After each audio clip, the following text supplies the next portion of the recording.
right, some whiskey business. Whiskey business. Beer? And no beer. whiskey? Beer? No, He's true. confused. Not that kind of whiskey. This kind of whiskey. Oh, it's I whiskey. see. We're in the kitchen, of course, with our one and only Chef Feker, and we have quite the recipe here. We're giving me the history of it before we started here. Exactly, and I want to share the history with everyone else. Right. First of all, I am always a big fan of bringing things to your kitchen that you can use on a daily basis and in your cooking.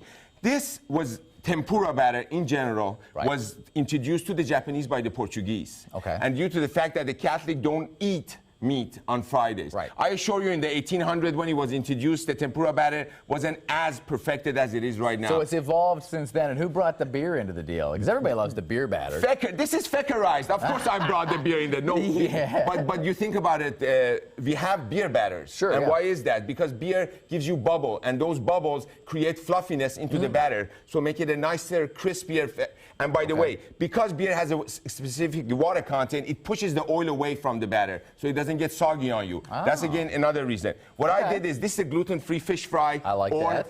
Fritura mista that we do at Il Mito on regular basis. And it's gluten fritura mista, a mixed fritura, because I use sea scallops, I use imported cod, I use calamari, and that's what is going to be on your platter when you arrives. Shall we do this together? Let's do it. You ready? Yeah. Okay. I'm reducing the heat of the oil because the oil has got to be a specific temperature when we put it in. What kind of oil are you boiling in? I am using a vegetable oil so that it can go over the 385 degree of olive oil, so it doesn't burn on you. Smoke point. Is that what they Smoke call that? point, exactly right. Otherwise, it's going to go rancid. Let's do this, shall we? We have a little bit of baking soda and baking powder combined. Why? Baking soda reacts due to the acidity of the ingredient combined with baking powder is heat-based. So when it goes in the oven or in the oil, it fluffs up on you. Won't that give us bubbles too? That's right. There you go.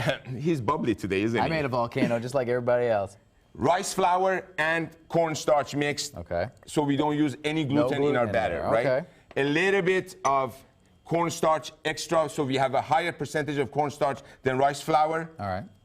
Then we're going to add a little bit of sea salt. Gotta have some Make salt sure in that it. it's medium grind so it dissolves fast in your batter. Otherwise, if you use kosher salt, it will not do that. Too chunky. Exactly. Right. Then we have the baking soda and baking powder combined.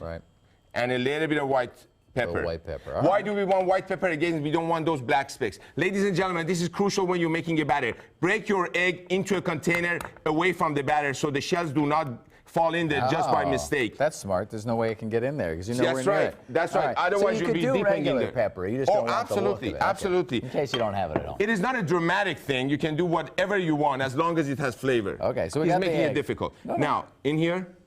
Okay. And now start whisking, would you? All right. Very gently. I do not want, if it's lump in there, there's no problem. Okay. It's a myth that they tell you there should be no lump in your batter. Now, I why add do the I want to beer be so gentle with the because whisk? if you do it too hard, the gluten, you're going to start making the gluten even tougher and tougher, which is the gluten that we have in the beer right here. So all of a sudden it's wallpaper That's paste. right.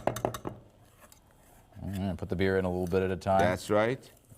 And when we come back, what we're going to do is we're going to let this batter sit with those lumps, and you're going to see when you come back. Beautiful. It's stuck in the whisk there.